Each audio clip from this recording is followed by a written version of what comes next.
म जान्छु, तर एउटा कुरा याद राख्नुहोस्, अबदेखि मेरो अनुहार कहिले देख्न पाउनुहुने छैन। तपाईँको दाइ पनि कहाँ हराउनु पो कहाँ, केही पनि थाहा छैन। मेरो सहारा भनेकै तपाईँ हुनुहुन्थ्यो। यी पापीहरूले तपाईँलाई यस्तो हालत बनाइदिए। आज दोष मै माथि खनिएको छ। तपाईँको न्यायको लागि लड्दा लड्दा थाकिसके। तपाईँ पनि मलाई यी गाउँलेहरू जस्तै घृणा गर्नुहुन्छ। म हारिसकेँ। अब म बाँचेको केही अर्थ छैन। म जान्छु।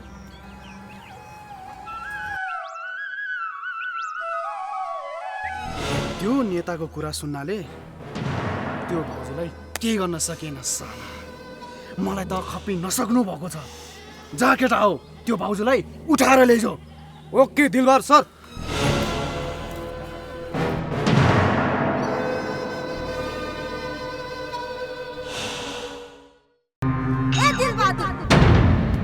तँलाई मैले भनेको थिएँ नि, एक दिन मेरा शराब लाग्छ भनेर। आज देखिस्, तँलाई त स्याउ स्याउ किरा पर्नु पर्ने हो। धन्न मागेर खाने भएछ। त्यसको लागि मलाई माफ गरिदिनु माइली। मलाई खान, मलाई भोक लागेको छ अहिले। ए पापी, तँलाई अझै खाना चाहियो होइन?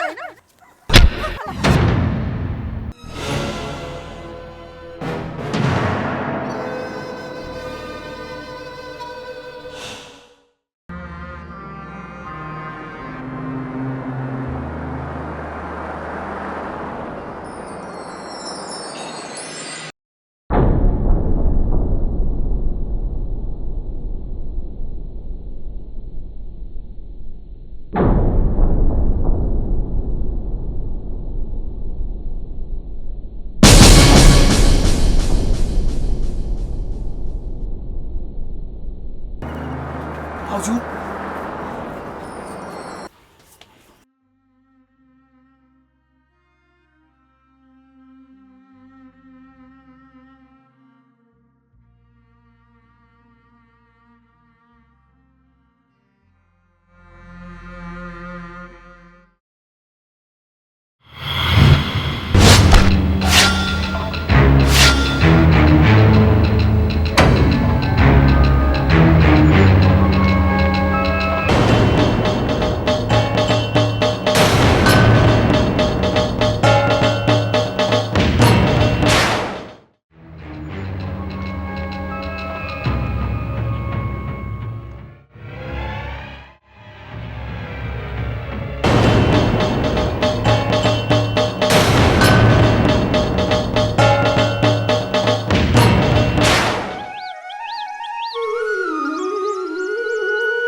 केटा हो, मैले त भाउजू लिएर आएको भनेको थिएँ। तिमीहरू त खाली हप्पा आयो त। दिलबार सर, भाउजूलाई त हामी भन्दा पहिला अर्कैले उठाएर लैसक्यो। होइन, के भन्छ यो? ओइ चटपटे, के यो कुरा सही हो? हो सही हो।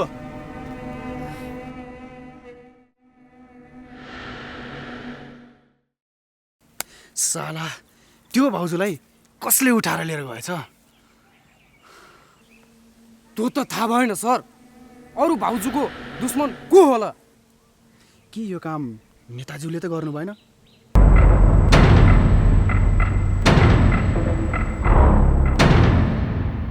ए केटा हो, जाउँ हिँड त्यो नेताज्यू कहाँ। ओके दिलबार सर, जाऊ।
पर्दा तिमीले कसलाई खोजिरहेछौ?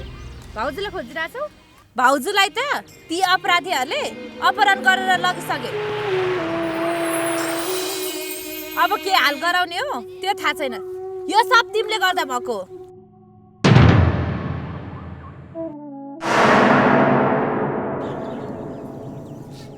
नाइ, यो हुन सक्दैन। मैले भाउजूलाई केही पनि गरेको छैन। केही पनि गरेको छैन भने भाउजूलाई किन घरबाट निकाल्यौ? तिम्रो लागि भाउजूले कतिसम्म दुःख गर्नुभएको थियो, आज त्यसैको सजाय दिँदैछौ?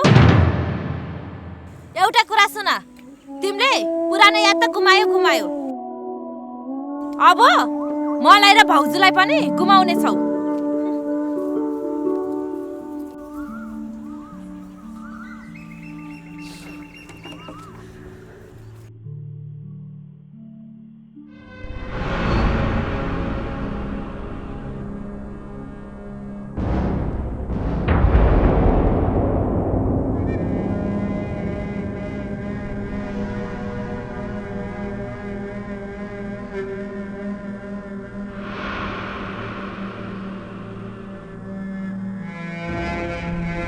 नमस्कार नेताज्यू। नेताज्यू, तपाईँले के गर्नुभयो? हामी हुँदाहुँदै तपाईँले के दुःख गरिरहनु पर्यो? दिलबहादुर, मैले के त्यस्तो दुःख गरेर? तपाईँले त्यो माइलीलाई अपहरण गरेर कहाँ लानुभयो? त्यो काम त मैले गर्दै थिएँ।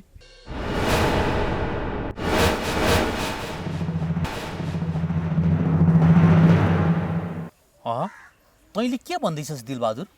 मैले त्यो माइलीलाई अपहरण गरेँ रे? तपाईँले अपहरण गर्नुभएको छैन रे? मैले गरेको छैन।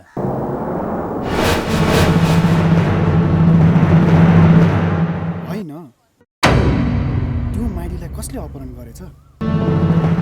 मैले अपहरण गरेको हो भाउजू। भाउजू, तपाईलाई मन पराएर।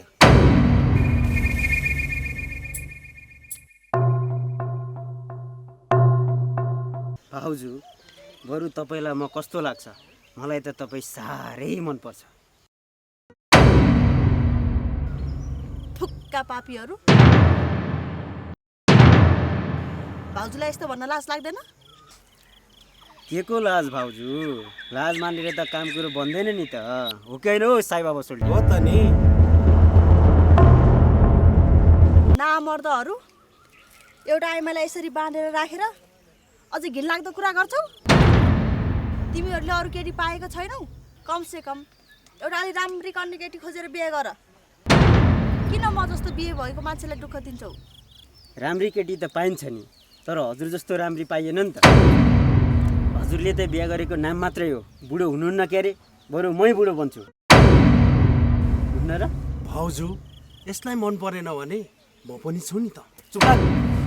म हुँदाहुँदै भाउजूलाई आँखा आउँछस्? यो के भनेको? चुप लाग। के हामी नारीहरू खेलाउन हो? जसले पनि खेलाउन मिल्ने? बरु मलाई छाडिदेऊ। छोड्न मिल्दैन। किन मिल्दैन? किनकि मलाई हजुरको देवर बाबुले नछोड्नु भनेको छ। हो कि होइन भनिदेऊ त साई बाबा? हो, यो सब गर्न तपाईँको देवर बाबुले पठायो। यो के भन्दैछौ तिमीहरू? सही भन्दैछु।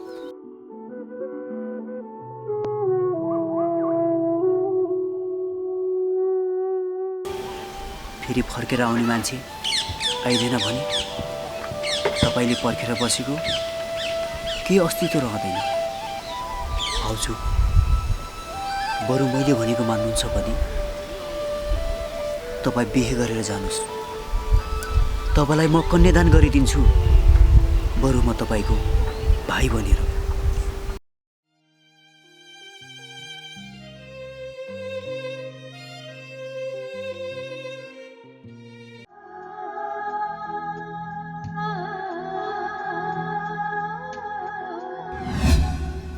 बाबु, तपाईँले यो के गर्नुभएको?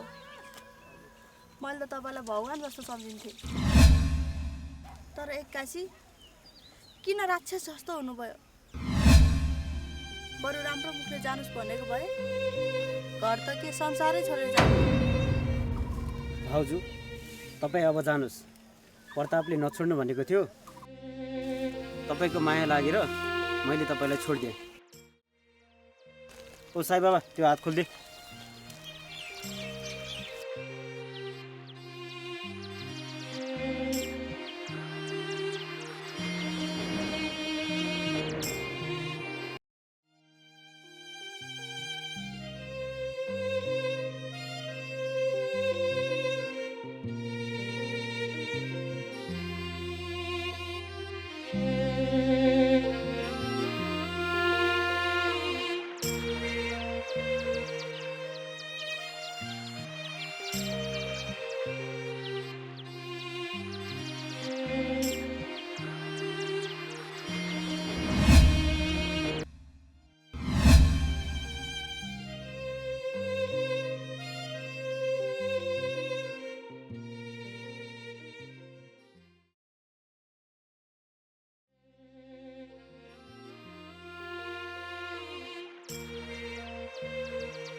अस्ति देवरलाई उल्लु बनाइयो, आज भाउजूलाई उल्लु बनाइयो। अब यी देवर भाउजूको बिचमा गजबको फाटो आउँछ यार।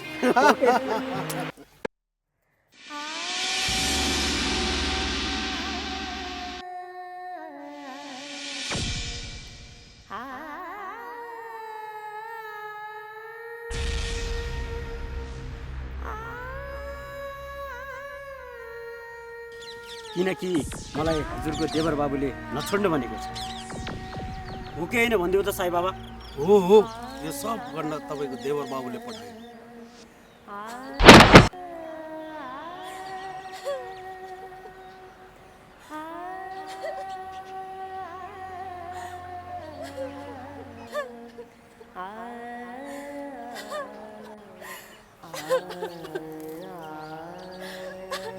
बाबु यो तपाईँले के गर्नुभएको? मैले तपाईँको लागि के गरिनँ। घरबाट त निकाल्नु भयो। आज फेरि अपहरणसम्म गर्न लगाउनु भयो। अब त अति भयो। योभन्दा धेरै पीडा सहन सक्दिनँ म।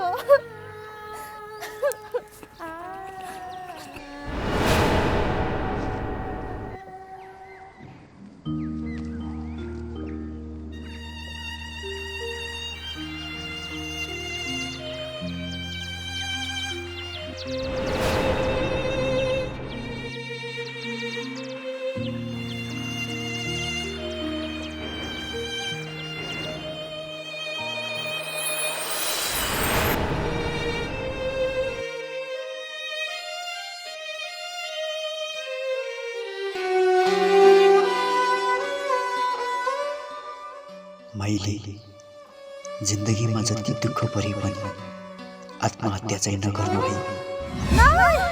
म मर्नु हुँदैन। बरु यो ठाउँमा म बस्दिनँ।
के भयो तिमीलाई? किन टोलाएर बसेको? के हुनु, केही पनि आएको छैन। बिचरा आज त्यो माइललाई देखेर झन्डै आँसु आयो। मनभरि पीडा बोकेर बाँचेकी रहेछ। होइन यो के भन्छ माइली यतै छ र यतै त छ के अरे भर्खरै बाटोमा भेटेर आएको मसँग नबोलिकनै गई यो के सुन्दैछु तैँले देखेको साँच्चै हो हो तिमी किन यसो पालेको केही पनि होइन देवरले निकालेको भनेको सुनेको थिएँ जे भयो नि आफ्नै गाउँको मान्छे हो ल ल त भित्र जा म यसो नेताजीलाई भेटेर आउँछु एकछिन जा जा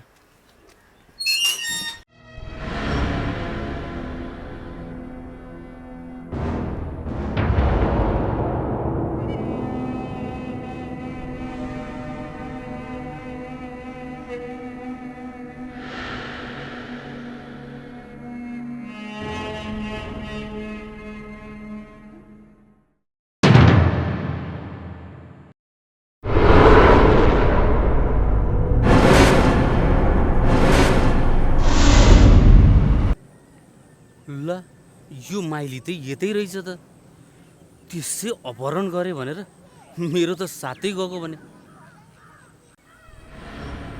कहाँ जालिस मछडी मेरै ढडिया माइली त मेरो मात्र शिकार होस् अरू कसैको होइनस्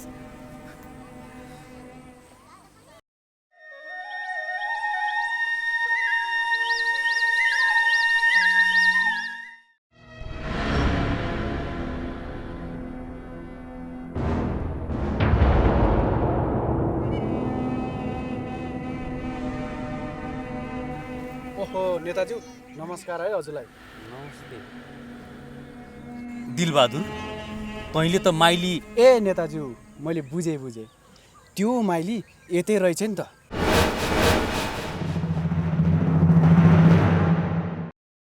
मलाई त त्यो लट्टे र चरपटेले ढाँटेको रहेछन् मैले तिनीहरूलाई जानेको छु भइगयो तिनीहरूलाई केही नगर बरु त्यो दिवर भाउजूको पछिमा बोल्नेलाई ठिक पार्नुपर्छ अरू त सब चुपचाप छन् तर एउटी केटीले चाहिँ टेरेकी छैन को हो त्यो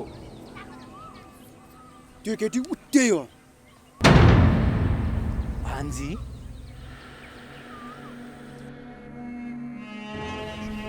ल दिलबहादुर तैँले चिन्ता नगर म सम्झाउँछु हस् नेताज्यू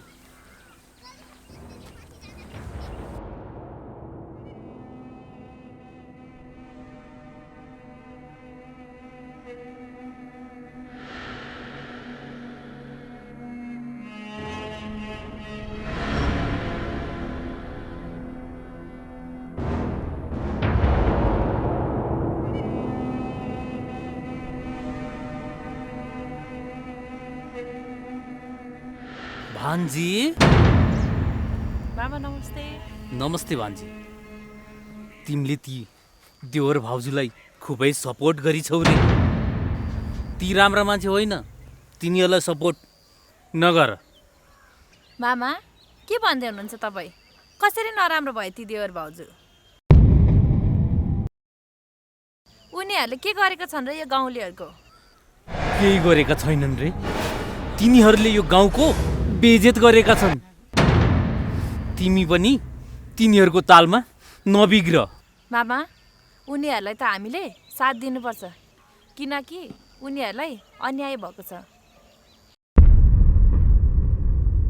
बरु त्यो दिलबहादुरलाई फाँसी लगाउनुपर्छ मामा अपराधी त त्यो दिलबहादुर हो दिलबहादुर मैले आजसम्म कसैलाई पनि भनेको थिएन अब भन्छु त्यो दिलबहादुरलाई छोड्नु हुँदैन भान्जी यो कुरा कसैले नभन त्यो दिलबहादुरलाई के गर्नुपर्छ म गर्छु म बरु तिमी जाऊ त्यो देवर भाउजूको अगाडि नआऊ तिमीलाई पनि खतरा हुन सक्छ तिमी यहाँबाट गइहाल जाऊ भनेको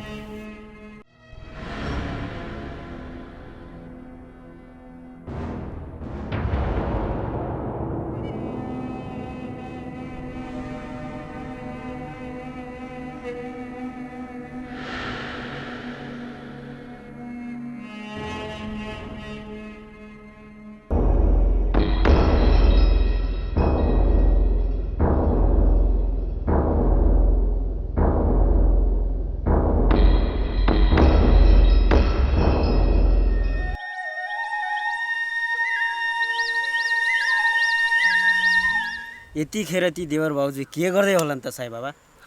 के गर्नु नि, झगडा गरिराखेको होला नि। धन्न त्यो भाउजूले हामीलाई केही गर्ने यार, मलाई त डरै लागिसक्यो।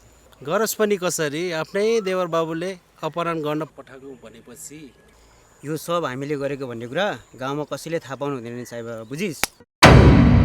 मैले सब सुनिसकेँ। टुक्क मोरारो यस्तो पनि गर्नुहुन्छ? बिचरा माइलीलाई कस्तो भएला हलै बज्याहरू। ए खर्गे, हजुरआमा जा खुर्क माइलीसँग माफी माग, नत्र टलाई जानेछु। हस् आमा।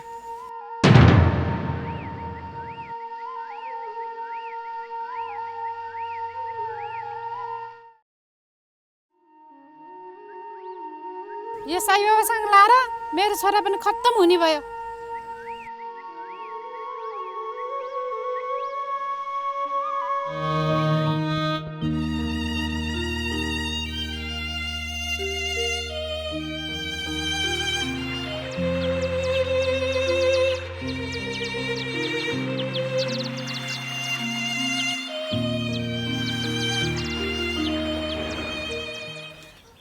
भाउजू टेन्सन मान्नु पर्दैन बाबु, फेरि पनि आइ भनेर अचम्म मान्नु भयो होला होइन? भाउजू तपाईँले अब जा भन्नु पर्दैन, म आफै निस्केर जान्छु बाबु। सायद तपाईँको पुरानो यादहरू फर्केर आउँदैन। अब म तपाईँको अहिलेको व्यवहार सहेर बस्न सक्दिनँ। भाउजू मलाई माफ गर्नुहोस्, मैले के गरिरहेको छु म आफैलाई थाहा छैन। तपाईँ यो घरबाट निस्केर नजानुहोस्, बरु यो घरबाट निस्केर म जान्छु। प्रताप भाउजू